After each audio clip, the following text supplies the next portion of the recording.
We are delighted to welcome Tirumugu Dimple Yadav, Member of Parliament, has demonstrated that women's parliamentation in politics lead to the empowerment of society to deliver special address.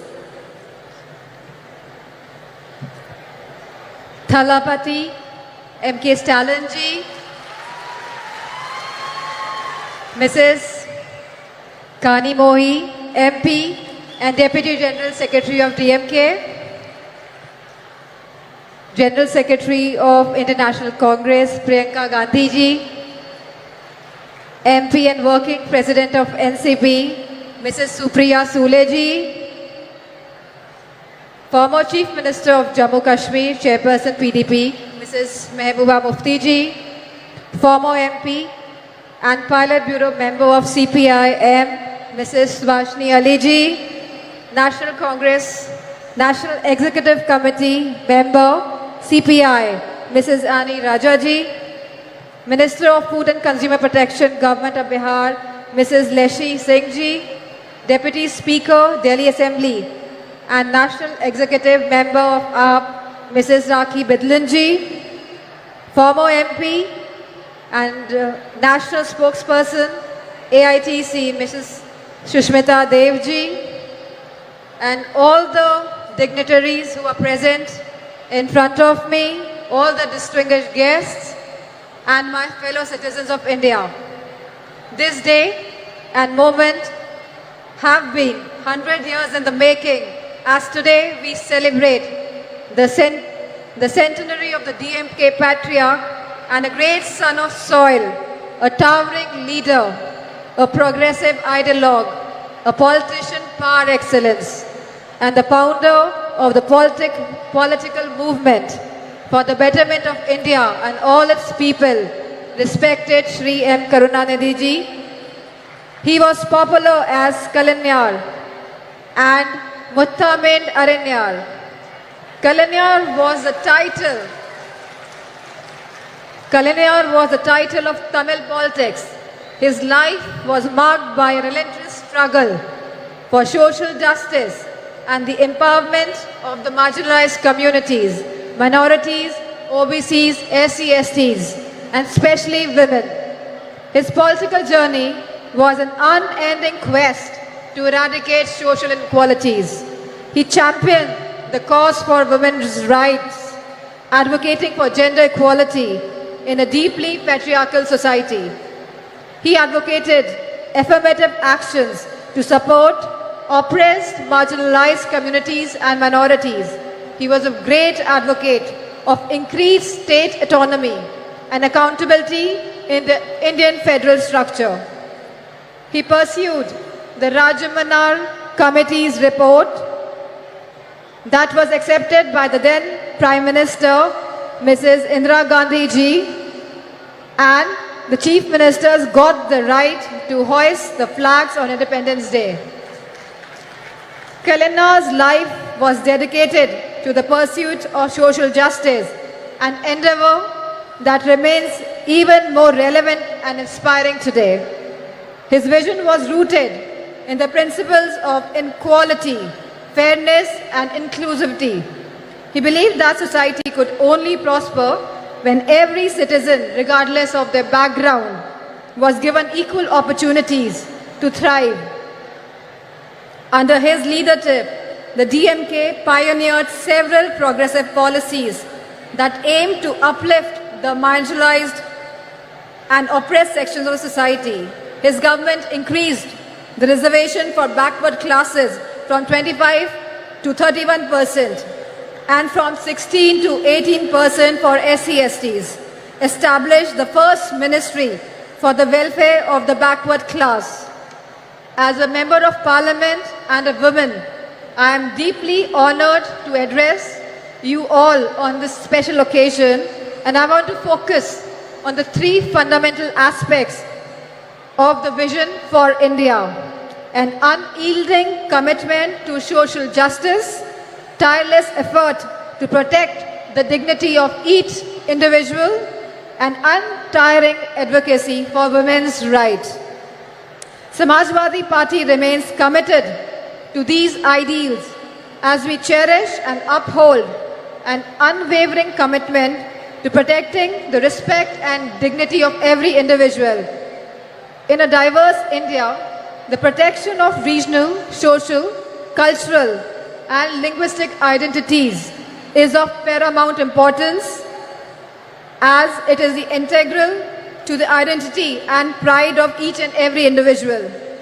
Leadership in this regard is not about exclusion, but rather about pluralism and diversity. Celebrating the unique cultural tapestry that is India.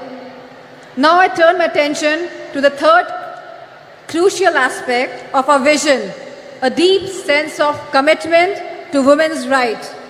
We all must be a true feminist today, advocating for gender equality, women's education and upliftment, policies that have always been advocated and implemented by the Samajwadi Party in Uttar Pradesh, found home and expression in Tamil Nadu under Kalainar.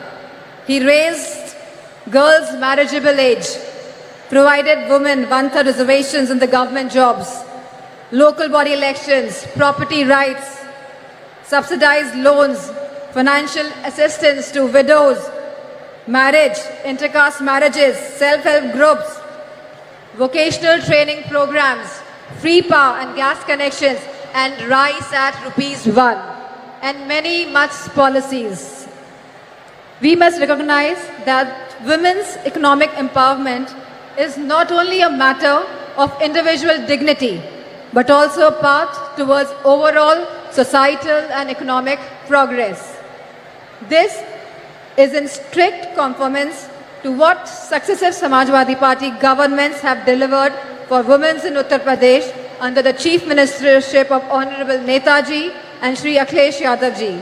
For us, women's right is not a manner of speech, but a matter of faith and action.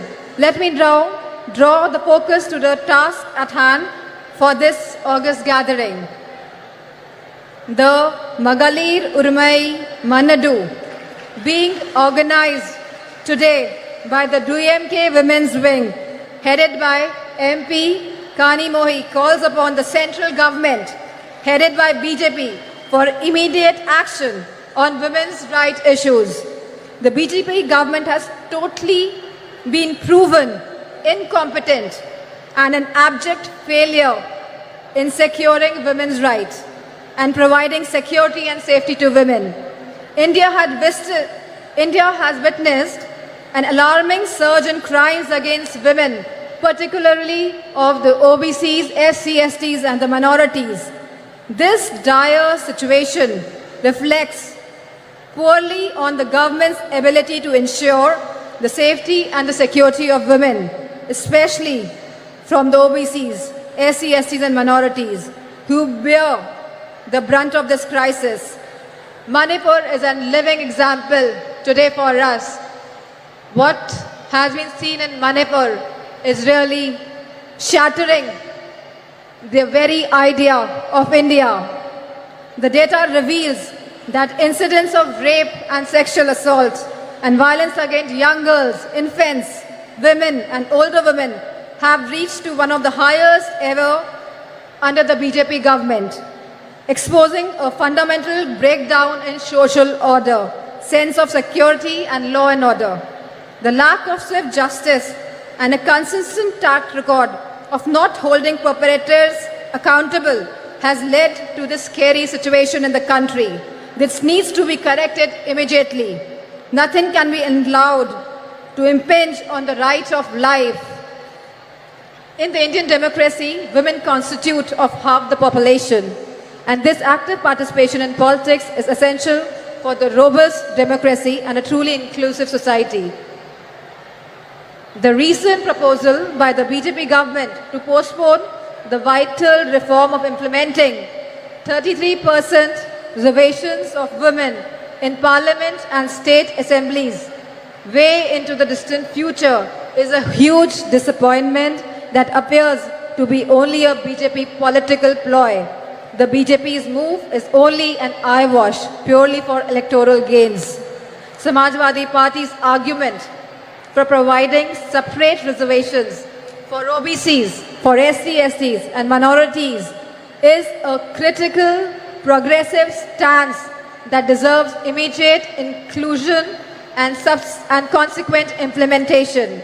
The BJP government's one-size-fits-all will certainly dilute the representation of marginalized communities. The Samajwadi Party's proposition recognizes the unique challenges faced by the women of OBCs, SC/STs and minorities. By providing separate reservation, it ensures that these historically disadvantaged groups have a more equitable chance at political participation. BJP government should be open to this critical improvement offered by the Samajwadi Party. It is essential to recognize that diversity in representation is key to vibrant and dynamic democracy. The Samajwadi Party's argument rightly underscores this crucial point. As Samajwadi Party has consistently advocated for women's safety and their rights.